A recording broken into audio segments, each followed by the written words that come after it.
Okay, hello students. Today we'll be ending chapter 1 of Economic Standard 12. अपनी बस last की दो टॉपिक बाकी we would be completing the chapter. Okay. तो जो सबसे पहला टॉपिक है वो इंटरनेट टेक्नोलॉजी. आज का सबसे फर्स्ट टॉपिक है इंटरनेट टेक्नोलॉजी. अपन ने कंप्यूटर टेक्नोलॉजी के बारे में पढ़ा. कंप्यूटर टेक्नोलॉजी से अपन प्रेजेंटेशंस बनाते हैं, एक्सेल यूज कर सकते हैं, डायग्राम्स और ग्राफ बना सकते हैं, स्टोरेज कर सकते हैं और भी दूसरे टूल्स अवेलेबल है. और इसके क्वेश्चंस भी पढ़े, क्या ध्यान रखना चाहिए. अब अपन पढ़ रहे हम लोग इंटरनेट टेक्नोलॉजी को कैसे यूज करेंगे. तो इंटरनेट से भी आजकल हर जगह इंटरनेट अवेलेबल है. इंटरनेट से काफी चीजें फास्ट हो गई. तो इंटरनेट के क्या क्या यूजेस आपके टेक्स्ट बुक में टेबुलर फॉर्मेट में दिया हुआ है. टेक्स्ट बुक हाथ में रख के रहना.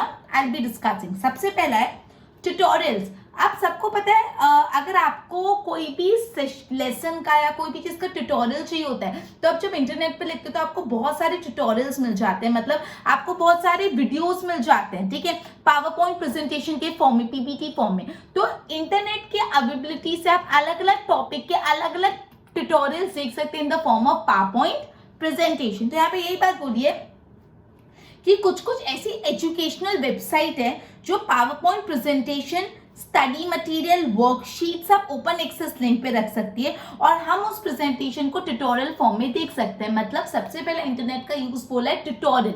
तो यहाँ पे बोला है काफी ज्यादा ऐसे एजुकेशनल इंस्टीट्यूट्स है, एजुकेशनल वेबसाइट है जो बेसिकली अलग अलग topic related power point presentation internet पे रखती है और आप उसको in the form of tutorials use कर सकते हो. ठीक है. दूसरा है एक्टिव लर्निंग. एक्टिव लर्निंग मतलब क्या होता है. यहाँ पे पावर पॉइंट प्रेजेंटेशन की फॉर्म में ट्यूटोरियल नहीं होता. यहाँ पे एक्सपर्ट्स की वीडियोस होती है. एक्सपर्ट अपना ओपिनियन शेयर करते हुआ वीडियो, या तो काफी टाइम लाइव क्लासेस भी होती है जहाँ पे एक्सपर्ट्स जो होते हैं पर्टिकुलर टॉपिक में वो लाइव टीचिंग करते हैं. ठीक है. इसके लिए आपको रजिस्टर करना पड़ता है. जो भी साइट होती है वहां पे रजिस्टर करना पड़ता है और एक बार आपने वहां पे रजिस्टर कर लिया तो फिर आप एक्सपर्ट के वीडियोस देख सकते हैं, एक्सपर्ट्स के लाइव सेशंस अटेंड कर सकते हैं. ठीक है. तो इसको बोलते हैं एक्टिव लर्निंग, जहाँ पे आप कोई पर्टिकुलर साइट पे आप कुछ पर्टिकुलर इंस्टीट्यूट पे रजिस्टर करते हो और वहां पे आपको एक्सपर्ट्स के वीडियोस मिलते हैं और लाइव लेक्चर्स मिलते हैं. ठीक है. जैसे हम सैटेलाइट क्लासेस भी जिसको बोलते हैं कि एक मैम या सर जो भी एक्सपर्ट होते हैं एक जगह बैठ के पढ़ाते हैं और अलग अलग सिटीज में सब वो अटेंड करते हैं. वो एक क्लास में बैठते हैं जहाँ पे एक प्रोजेक्टर होता है और सर मैम दिखते हैं. ठीक है. तो इसको एक्टिव लर्निंग बोलते हैं कि फेस टू फेस नहीं बट इंटरनेट के फॉर्म में इंटरनेट की मदद से हम लर्निंग कर रहे हैं. Clear. Some video active learning का content read करिए. Some videos lecture by expert are put on open access sites by some educational institute. Some institute live lectures भी create करते हैं. अपन को क्या करना पड़ता है. We can register on this site और फिर हम इस लेक्चर्स को सुन सकते हैं. जैसे हम फिजिकली क्लासरूम में बैठ के सुनते हैं वैसे ही लेक्चर्स को लाइव भी सुन सकते हैं, लेकिन आपको रजिस्टर करना पड़ता है. ठीक है. Lectures by expert are available in economics और दूसरे सब्जेक्ट्स में अगर आपको एक्सपर्ट के लेक्चर जाने तो आप ये जान सकते हैं, खाली आपको रजिस्टर करना पड़ता है. फिर है रीडिंग मटेरियल. आपको पता है अभी भी आप अगर इंटरनेट पे सर्च करोगे भाई सीबीएसई की बुक्स दे दो या कोई भी पर्टिकुलर सब्जेक्ट की बुक या कोई स्टडी मटेरियल, कोई एक्स्ट्रा क्वेश्चन वर्कशीट आपको इंटरनेट पे मिल जाएगा. तो इंटरनेट पे बहुत सारा रीडिंग मटेरियल अवेलेबल होता है. बहुत सारी बुक्स फ्री ऑफ कॉस्ट भी मिलती है. कुछ अच्छा आर्टिकल्स अगर आपको चाहिए वो भी मिल जाते हैं. ऑनलाइन जर्नल्स भी मिलती है, सारी मिलती है. काफी ऐसे आर्टिकल्स, बुक्स और जर्नल ऐसे होते हैं जिनको आप एक एनुअल फीस पे करनी होती है. पूरी सालाना एक एनुअल फीस पे करनी पड़ती है और फिर आप उसको एक्सेस कर सकते हो. इसको हम ई बुक्स, ई मैनुअल और ई जर्नल बोलते हैं. Electronic manual that is E manual, E book, E journal. तो रीडिंग मटेरियल आपको ये बोलता है कि इंटरनेट पे काफी बुक्स है, काफी मैनुअल्स है, काफी से आर्टिकल्स है जो फ्री ऑफ कॉस्ट अवेलेबल है, आप उसको भी एक्सेस कर सकते हो. और काफी से बुक्स है, काफी से आर्टिकल्स है और काफी से मैनुअल्स है जिसको एक्सेस करने के लिए पहले आपको कुछ एनुअल फीस पे करनी पड़ेगी. तो आप एनुअल फीस पे करके उसको एक्सेस कर सकते हो और इसको बोलते हैं ई जर्नल, ई बुक्स. ठीक है.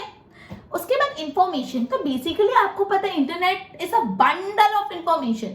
इंटरनेट पे आपको अलग अलग टॉपिक्स पे इंफॉर्मेशन मिल सकती है. अगर आपको ये जानना है कि कौन सी यूनिवर्सिटी बेस्ट है इकोनॉमिक्स की डिग्री लेने में तो भी आप इंटरनेट पे सर्च करते हो. या आपको कोई भी और सब्जेक्ट के बारे में कुछ भी इंटरनेट से इंफॉर्मेशन चाहिए कि सब्जेक्ट की स्कोप क्या है, कौन कौन से इसमें टॉपिक्स आते हैं, कैसे स्टडी होती है, कौन सी यूनिवर्सिटी बेस्ट है, जो भी इंफॉर्मेशन चाहिए आपको इंटरनेट से मिल जाएगी ना. मिसलेनियस मतलब अदर्स. इसके अलावा कौन सा होता है miscellaneous.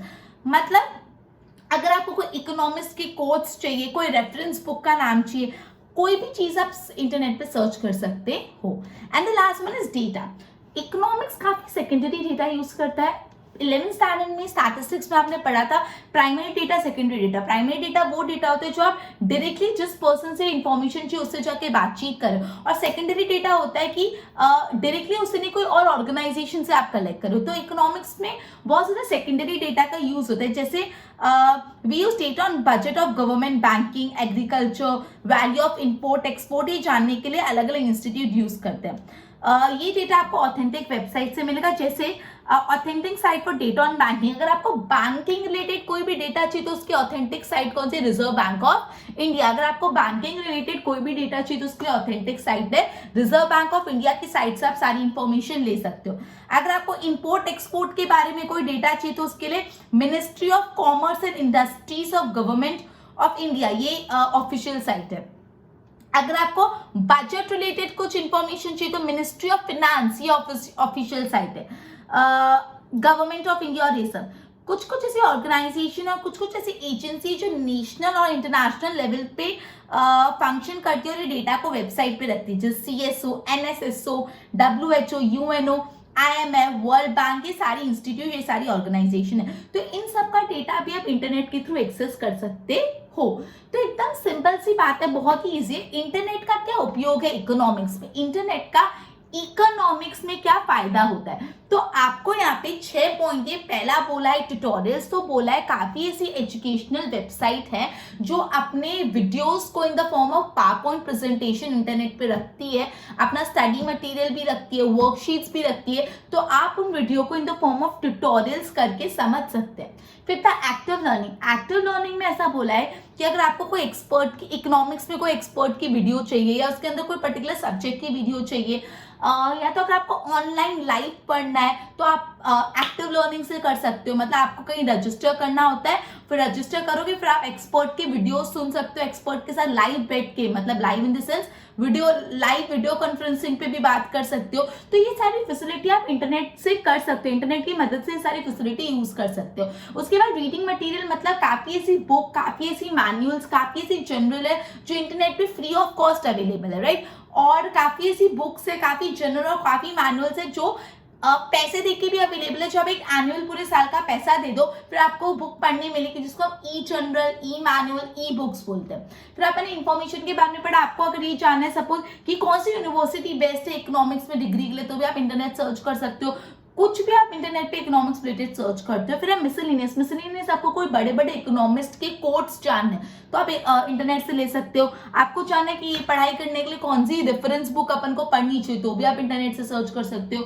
And the last one is data. Data ऐसा बोलता है कि इकोनॉमिक्स में बहुत ज्यादा सेकेंडरी डेटा का यूसेज होता है कि भाई इंपोर्ट एक्सपोर्ट के बारे में, बैंकिंग के बारे में, एग्रीकल्चर के बारे में, पॉपुलेशन के बारे में बहुत सारा डेटा चाहिए होता है। तो ये सारा डेटा अपन कोई ऑफिशियल वेबसाइट से कलेक्ट करेंगे। तो अलग अलग ऑफिशियल या ऑथेंटिक वेबसाइट होती है। जैसे अगर आपको बैंकिंग रिलेटेड इंफॉर्मेशन चाहिए तो आप रिजर्व बैंक ऑफ इंडिया की वेबसाइट पे जाओ। अगर आपको इंपोर्ट एक्सपोर्ट रिलेटेड चाहिए तो ministry of commerce and industries of government of India उसकी वेबसाइट पे जाओ। बजट रिलेटेड चाहिए तो मिनिस्ट्री ऑफ फाइनेंस या तो गवर्नमेंट ऑफ इंडिया की वेबसाइट पे जाओ।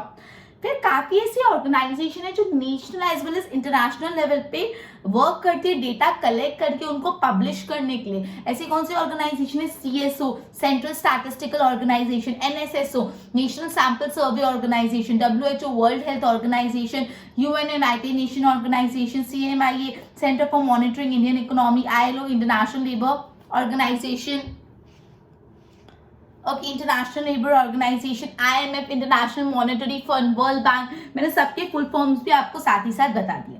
ठीक है, तो ये अपना था कि इंटरनेट का क्या फायदा है। इंटरनेट को यूज करने के टाइम अपन को क्या क्या चीजें ध्यान रखनी चाहिए, कॉशियस क्या, कौन सी चीजों का ध्यान रखना चाहिए। तो बोला है जैसे कंप्यूटर था वैसे भी इंटरनेट एक टूल है आपकी पढ़ाई में, वो पढ़ाई को रिप्लेस नहीं कर सकता। जैसे अपन ने कंप्यूटर में पढ़ा तो कंप्यूटर आपको पढ़ने में मदद कर देगा पर पढ़ने को रिप्लेस नहीं करेगा। उसी तरह इंटरनेट भी आपको पढ़ने में मदद कर देगा लेकिन पढ़ने को रिप्लेस नहीं करेगा। वो बुक्स और टीचर्स को रिप्लेस नहीं कर सकता।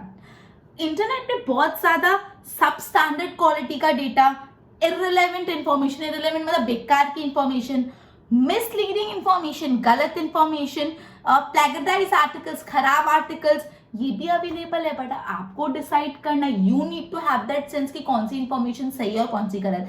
हमको ऐसी जो इंफॉर्मेशन है, जो मिसलीडिंग इंफॉर्मेशन है, खराब आर्टिकल्स है, सब स्टैंडर्ड मटेरियल अवेलेबल है, इररिलेवेंट इंफॉर्मेशन है, उन सबको क्या करना है, इग्नोर करना है। और रीडर जो पढ़ रहा है उसके पास इतना विजडम होना चाहिए कि वो आइडेंटिफाई कर दे कि इंटरनेट पे कौन सा मटेरियल ऑथेंटिकेट है, कौन सा मटेरियल ऑथेंटिकेट अच्छा वाला है। ठीक है, सिर्फ ऑथेंटिकेट वेबसाइट ही देना, वरना अगर आपने ऑथेंटिक वेबसाइट के अलावा कहीं से भी डेटा दिया तो आपको कैसा डेटा मिलेगा, एकदम मिसलीडिंग।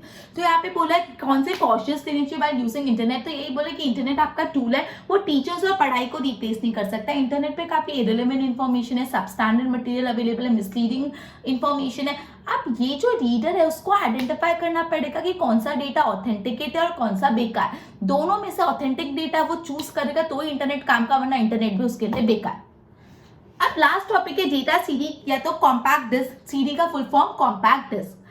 तो कुछ कुछ ऐसी अथॉरिटीज होती है, कुछ कुछ ऐसी एजेंसीज होती है, जैसे laboratory, research centres, government agency, ये सब क्या करते हैं, डेटा को कलेक्ट करते हैं और पब्लिश करते हैं। ठीक है, और ये इतने ज्यादा जो डेटा होता है इतना, उसको वो किस में डाल देते हैं, एक सीडी में डाल देते हैं, कॉम्पैक्ट डिस्क में डाल देते हैं, और ये जो रिसर्च इंस्टीट्यूट या तो जो एजुकेशनल इंस्टीट्यूट है उनको देते हैं। तो बोला काफी ऐसी ऑर्गेनाइजेशन है, काफी लेबोरेटरी, काफी रिसर्च सेंटर्स है, काफी ऐसे गवर्नमेंट एजेंसीज है जो बेसिकली अलग अलग डेटा कलेक्ट करके उनको पब्लिश करते हैं। ये डेटा का क्वांटिटी बहुत ज्यादा होता है, इसको वो लोग सीडी में डाल देते हैं, कॉम्पैक्ट डिस्क में डाल देते हैं। और ये सीरीज रिसर्च, ये जो सीरीज है वो रिसर्चर्स और एजुकेशनल इंस्टीट्यूशंस के लिए यूजफुल होता है। ठीक है, ओके। अब सबसे ज्यादा जो सीडी यूज होती है वो यहाँ पे 5-6 नाम दिए हुए, वो आपको लर्न करना है। CD of national income accounts of India, एक CD of national income accounts of India, CD of census of India, जो सेंसस होता है उसकी, CD of annual survey of industries in India, India का जो एनुअल इंडस्ट्रीज का survey, CD of NSSO, NSSO को full form में बता चुकी हूँ, national sample survey organisation, CD of data pertaining to ministry in India which have provided statistical department, some agency like CMIF, इसका भी फुल फॉर्म बनाते हैं, Central for Monitoring Indian Economy, CMIF, Center for Monitoring Indian Economy. Okay, also create data software which are purchased online only by research institute. ठीक है, okay. अब ये जो series अपन ने पढ़ा, सीडी पढ़ने में, सीडी यूज करने में क्या क्या डिफिकल्टी है। Since the data CD and software contain huge size of data, they must be complicated to use. ये सीडीज में बहुत डेटा होता है तो उसको यूज करना कॉम्प्लिकेटेड हो जाता है। सीडी में बहुत सारी शीट्स होती है, कौन सी शीट सर्च करनी, कौन सा रेलेवेंट है, कौन सा इररिलेवेंट, ये चूज करना डिफिकल्ट हो जाता है। मैं वापस एक बार डेटा सीडी समझा रही हूँ। मैं बोल रही काफी ऐसी रिसर्च इंस्टीट्यूट होते हैं, काफी ऐसे लेबोरेटरी होते हैं, काफी ऐसे सेंटर्स होते हैं जो क्या करते हैं, अलग अलग डेटा कलेक्ट करते हैं और उनको पब्लिश करते हैं। डेटा इतना ज्यादा होता है इसलिए वो पूरे डेटा जो उन्होंने कलेक्ट किया उनको एक सीडी में डालते हैं और इस सीडी को फिर वो देते हैं कोई एजुकेशनल इंस्टीट्यूट जिनको चाहिए होता है उनको देते हैं। तो यहाँ पे ना 1 2 3 4 5 6 सीडी का नाम दे, जो 6 सीडी बहुत इंपॉर्टेंट है, जो आपको हमेशा याद रखना है, जो मोस्ट ऑफ द प्रेवलेंट है। National income accounts of India की CD, CD of census of India, CD of annual survey of industries in India, CD of NSSO, national sample survey organisation, CD of data pertaining to any ministry in India, फिर some agencies like CMI, central for monitoring Indian economy. ठीक है, फिर बोला है कि data CD use करने में problem ये है कि इसमें बहुत ज्यादा डेटा होता है, तो जो डेटा यूज कर उसके बहुत डिफिकल्ट हो जाता है आइडेंटिफाई करना कौन सा डेटा काम का है, कौन सा बेकार। तो अपना चैप्टर यहाँ पे कंप्लीट होता है। मैं एक और बार रिवाइज करा देती हूँ। अपन ने आज जो पढ़ा, अपन ने पढ़ा इंटरनेट के यूजेस। तो इंटरनेट सबसे पहले ट्यूटोरियल के लिए यूज होता है, मतलब पावरपॉइंट प्रेजेंटेशन वाला। एक्टिव लर्निंग मतलब आप एक्सपर्ट से वीडियोस देख सकते हो, एक्सपर्ट से लाइव ऑनलाइन बात कर सकते हो, उनके वीडियो सुन सकते हैं, आपको रजिस्टर करना पड़ता है। रीडिंग मटेरियल, काफी बुक्स, काफी manuals free of cost internet पे, और काफी ऐसे जिनको लिए एनुअल पेमेंट करना पड़ता है, इसको ई बुक्स और ई मैनुअल्स बोलते हैं। इंफॉर्मेशन, आपको कोई भी इंफॉर्मेशन चाहिए, जैसे कौन सी यूनिवर्सिटी बेस्ट है इकोनॉमिक्स के लिए, वो आपको इंटरनेट से मिल सकता है। मिसलेनियस, कोई भी दूसरी इंफॉर्मेशन अगर आपको जानना है कि इकोनॉमिक्स पढ़ने के लिए कौन सी रेफरेंस बुक यूज करनी है, या कोई फेमस इकोनॉमिस्ट का कोड जानना है, वो भी इंटरनेट पे मिल जाएगा। फिर डेटा में अपन ने ये पढ़ा कि इकोनॉमिक्स बहुत ज्यादा सेकेंडरी डेटा यूज करते हैं, डेटा सेंसस के रिलेटेड, एग्रीकल्चर के रिलेटेड, बैंकिंग के रिलेटेड। तो आपको ये जो डेटा कलेक्ट करना है इंटरनेट से कनेक्ट करना, लेकिन इंटरनेट पे एक ऑथेंटिकेट साइट से। जैसे अगर आपको बैंकिंग रिलेटेड डेटा चाहिए तो आप यूज कर सकते हैं रिजर्व बैंक ऑफ इंडिया की साइट, अगर सेंसस रिलेटेड डेटा चाहिए तो मिनिस्ट्री ऑफ फाइनेंस। ये सब मैंने आपको बताया। कुछ कुछ ऐसे इंटरनेशनल और नेशनल लेवल के ऑर्गेनाइजेशन होते हैं जिनका काम ही होता है कि वो इन्फॉर्मेशन कलेक्ट करते हैं और उसको पब्लिश कर दे, जैसे NSO, CMIE, WHO, और ये सब मैंने आपको एक्सप्लेन किया। फिर मैंने बताया कि what are the caution that need to be taken by using the internet. तो इंटरनेट एक टूल है ना, इंटरनेट टीचर्स और बुक्स को रिप्लेस नहीं कर देगा कि इंटरनेट है तो टीचर्स या बुक्स का काम नहीं है, ऐसा नहीं, ठीक है, उनको पढ़ने में मदद कर सकता है। इंटरनेट पे काफी मिसलीडिंग और गलत इन्फॉर्मेशन भी, जो रीडर है उसको आइडेंटिफाई करना है कि कौन सा डेटा ऑथेंटिकेट है और कौन सा बेकार। अगर उसने ऑथेंटिक डेटा नहीं, बेकार डेटा दिया तो इंटरनेट उसके लिए कोई काम का नहीं। फिर अपने डेटा सिटी के बारे में पढ़ा कि काफी ऐसे लेबोरेटरी रिसर्च सेंटर्स होते हैं जो डेटा कलेक्ट करके उनको CD के फॉर्म में दूसरे एजुकेशन इंस्टीट्यूट है जिसको भी चाहिए उसका दे दे होते हैं। 6 अपने पॉइंट पे 6 सीरीज बहुत इंपॉर्टेंट है। फिर अपने पास CD यूज करने में डिफिकल्टी ही आती है कि बहुत ज्यादा कंटेंट होता है तो रीडर के लिए आइडेंटिफाई करना डिफिकल्ट हो जाता है कौन सा रेलेवेंट है और कौन सा इररिलेवेंट है। क्लियर? तो अपना चैप्टर भी यहाँ पे एंड होता है, अपना सेशन भी यहाँ पे एंड होता है। मैं नेक्स्ट चैप्टर नेक्स्ट सेशन में स्टार्ट करूंगी। Good bye.